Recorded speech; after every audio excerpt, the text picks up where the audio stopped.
Olá, graça e paz, meu irmão, minha irmã. Tudo bem com vocês? Espero que sim, do fundo, mas do fundo do meu coração. Preparados para receberem instruções do alto? Uma palavra motivadora para a sua vida, para a sua família, na criação dos seus filhos, para o seu lar, para fortalecimento espiritual? De posse do nosso kit de fé, bloco de anotação, caneta ou lápis, a Bíblia tão importante quanto. A sua leitura diariamente nos traz refrigério para a alma, sabedoria, sobretudo nos aproxima de Deus, fortalecendo assim a nossa fé e esperança. Orando em família. Estamos no 4º módulo falando sobre paixão e ressurreição. O tema de hoje, preparando o ponto da virada. Uau! Leitura bíblica. Livro do apóstolo João, capítulo 19, versículos 38 a 42. A palavra diz, depois disso, José de Arimateia, que era discípulo de Jesus, ainda que em segredo, porque tinha medo dos judeus, pediu a Pilatos permissão para tirar o corpo de Jesus, e Pilatos deu permissão. Então José de Arimateia foi e retirou o corpo de Jesus. E Nicodemos, aquele que anteriormente tinha ido falar com Jesus à noite, também foi, levando cerca de 35 quilos de um composto de mirra e aloés. Tomaram, pois, o corpo de Jesus e o envolveram em lençóis com os óleos aromáticos, como é costume entre os judeus na preparação para o sepultamento. No lugar onde Jesus foi crucificado havia um jardim. Neste jardim havia um túmulo novo, no qual ninguém ainda tinha sido colocado. Ali, por causa da preparação dos judeus e porque o túmulo ficava perto, colocaram o corpo de Jesus. E o versículo em destaque encontra-se em 1 Coríntios, capítulo 15, versículos 3 e 4. A palavra diz que Cristo morreu pelos nossos pecados, segundo as Escrituras, e que foi sepultado e ressuscitou ao 3º dia. Preparando o ponto da virada. Sim, normalmente não pensamos muito no que aconteceu no intervalo entre a morte e a ressurreição de Jesus. Porque Deus não fez Jesus voltar à vida em uma grande demonstração de poder saindo da cruz. Mas, para conquistar a sepultura, Jesus teve que passar por ela. Em meio à decepção e desesperança, surgem 2 homens que demonstraram devoção e lealdade ao Senhor. José de Arimateia, conforme Lucas 23, versículos 50 a 52, e Nicodemos, João, capítulo 3. José de Arimateia era um discípulo secreto, pois temia os judeus. Pode não parecer um ato heróico, mas foi um ato de coragem e sacrifício. Afinal, eram 2 fariseus, membros do conselho, que estavam se associando a um criminoso condenado. Colocaram em risco sua posição de segurança e passaram para o aparente lado perdedor da história. Esses 2 homens amavam Jesus. Imagine, portanto, o peso da dor que sentiram ao manusear seu corpo sem vida. O que teria sido diferente sem a coragem obediente desses 2? Sem dúvida, Jesus teria sido levantado de outro lugar, mas Deus honrou a lealdade deles, dando-lhes um papel crítico na narrativa do Evangelho. José e Nicodemos não sabiam disso. Deus usou o que parecia um final sombrio e o transformou em um começo glorioso. A verdadeira obediência se revela quando Deus nos chama a andar na contramão do mundo. É a obediência por fé e não pelo que se vê, mas nunca é desperdiçada. Como José e Nicodemos, não sabemos o que Deus pode fazer amanhã com a nossa obediência hoje, mesmo que seu caminho de obediência pareça escuro e difícil. Lembre-se de que a última manhã de domingo ainda não chegou. Palavras que alimentam.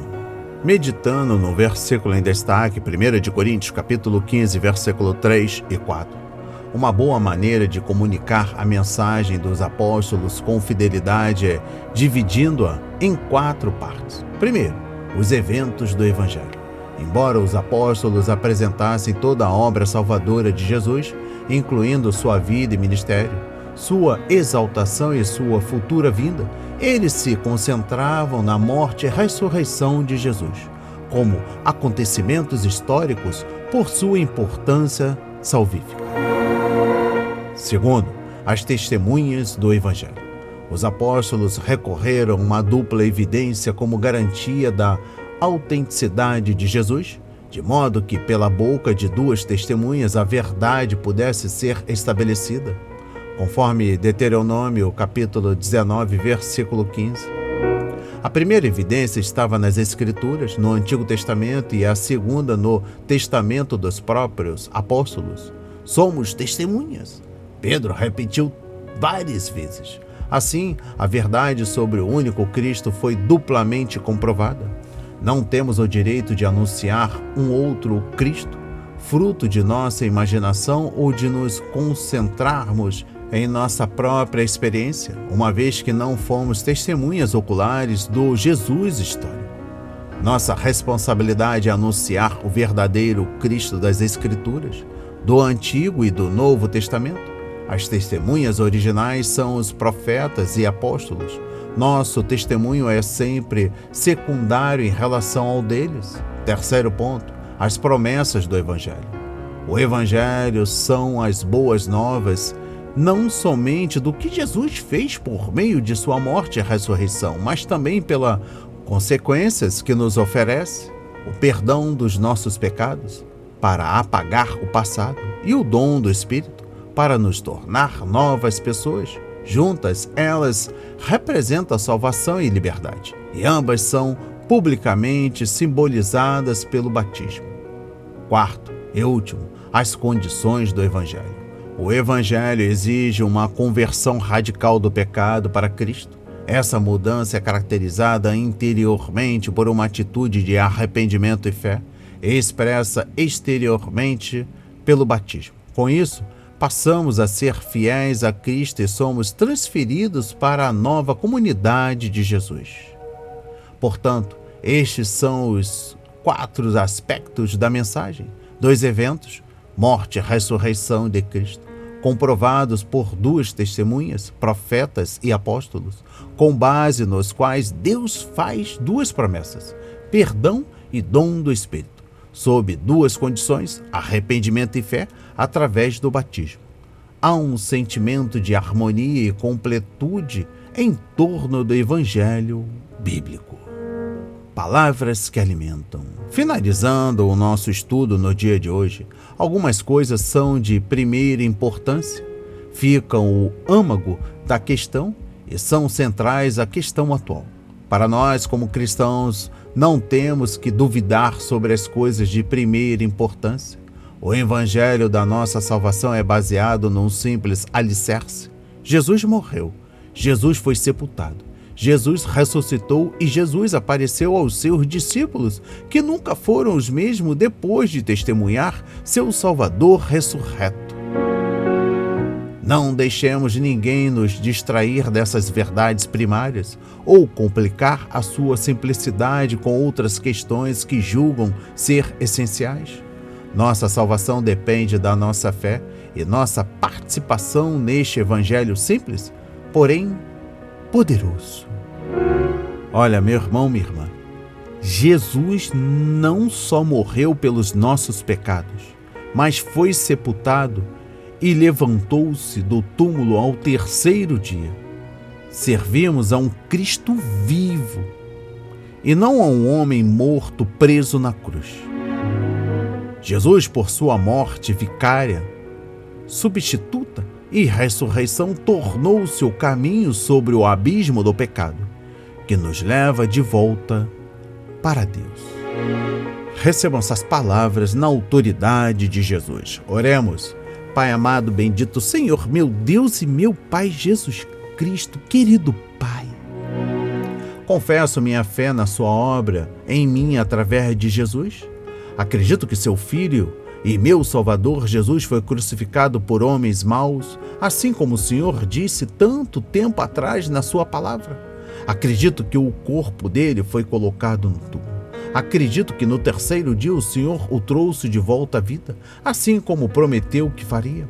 Acredito que aqueles que foram destruídos pela sua morte, aqueles que o conheciam melhor, o viram vivo de novo. Acredito que suas vidas nunca mais foram as mesmas, Pai.